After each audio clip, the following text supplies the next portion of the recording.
ইন্দ্রাণী গাঙ্গুলি এবং পরিবার পরিজনের সমস্ত লোকেদের বিরুদ্ধে গিয়েই এবার রীতিমতো আয়ুষ এবং দেবলীনার আশীর্বাদের অনুষ্ঠান সম্পন্ন করলো জয়িতা। হ্যাঁ বন্ধুরা, ভিডিওতে লাইকটা দেখতে থাকুন। যে মুহূর্তে কিনা জয়িতা ইন্দ্রাণী গাঙ্গুলির বাড়িতেই ইন্দ্রাণী গাঙ্গুলির নাকের ডগায় ইন্দ্রাণী গাঙ্গুলির ছেলের আশীর্বাদের অনুষ্ঠানের আয়োজন করতে থাকে এবং জয়িতা হাসতে থাকে ইন্দ্রাণী গাঙ্গুলির দিকে তাকিয়ে এবং বলতে থাকে যে কতটা অসহায় আমার মেয়ে তোকে করে দিয়েছে ইন্দ্রাণী, জানিস তো তোকে দেখে আমার বড্ড বেশি খারাপ লাগছে, কিন্তু তা কী করবো বলতো, আমার মেয়ের ভবিষ্যতের দিকে তাকিয়ে হলো তো আমাকে বুকে পাথর চাপা কষ্ট নিয়ে হলেও তো আমার বান্ধবীর বিরুদ্ধে গিয়ে সমস্ত আয়োজন করতে হবে, কারণ মেয়ের এবং মেয়ের জামাইয়ের অমঙ্গল তো অন্তত আমি ডেকে আনতে পারি না। ঠিক সেই সময় ইন্দ্রাণী গাঙ্গুলি বলতে থাকে যে পিকচার এখনও বাকি আছে জয়িতা, এত তাড়াতাড়ি তুই কী করে মনে করছিস যে তুই জিতে যাচ্ছিস বলতো, তার কারণ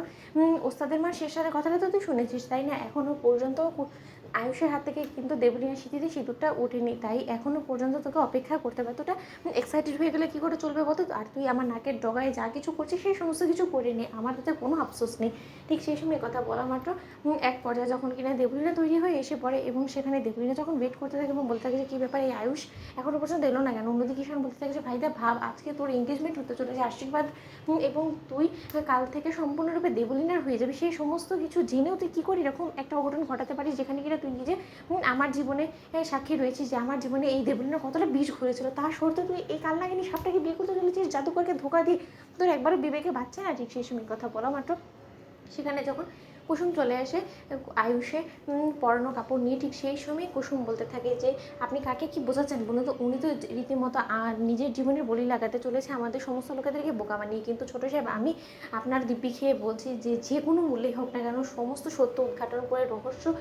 উন্মোচন করে আমি যে করেই হোক না কেন সেই সর্দি লড়ে যাবো, যাতে করে কিনা আপনার জীবনে কেউ সর্বনাশ বা বিষ খুলতে না পারে, এবং ওই দেবলীনা ম্যাডামকে তো কোনো মতেই আমার প্রাণ থাকতে আমি এবারে বউ হয়ে আসতে দেবো না, এটা কুসুম সরকারের প্রতিজ্ঞা রইল। ঠিক সেই সময় এই কথা বলা মাত্র আয়ুষ যখন কিনা এক পর্যায়ে নিজের মনের বিরুদ্ধে গিয়েই নিজে আশীর্বাদ অনুষ্ঠান সম্পন্ন করার জন্য নিচে নেমে আসে, এবং সেখানে জয়িতা যখন কিনা বলতে থাকে যে মীনাক্ষী তুমি তো অন্তত আমাদের সাপোর্টে আছো তাই না, তাহলে তুমি বরঞ্চ আশীর্বাদ করো, আমরা সমস্ত লোকেরা নিজেরা নিজেরা আমাদের মতো করে না হয় আশীর্বাদটা সেরে ফেলি, কারণ ছেলে মেয়ে দুটোকে তো আশীর্বাদ করতে হবে তাই না। অন্যদিকে মীনাক্ষী এক পর্যায়ে জয়িতার সঙ্গে মিলে যখন কিনা আয়ুষ এবং দেবলীনাকে আশীর্বাদ করে, ঠিক সেই সময়ই দেবলীনা বলতে থাকে আয়ুষ হাতটা দাও, তোমার হাতে আমি রিংটা পরিয়ে দিই। ঠিক সেই সময় ওদের এঙ্গেজমেন্ট সম্পন্ন হওয়া মাত্র ইন্দ্রাণী গাঙ্গুলির কাছে গিয়ে দেবলীনা বলতে থাকে যে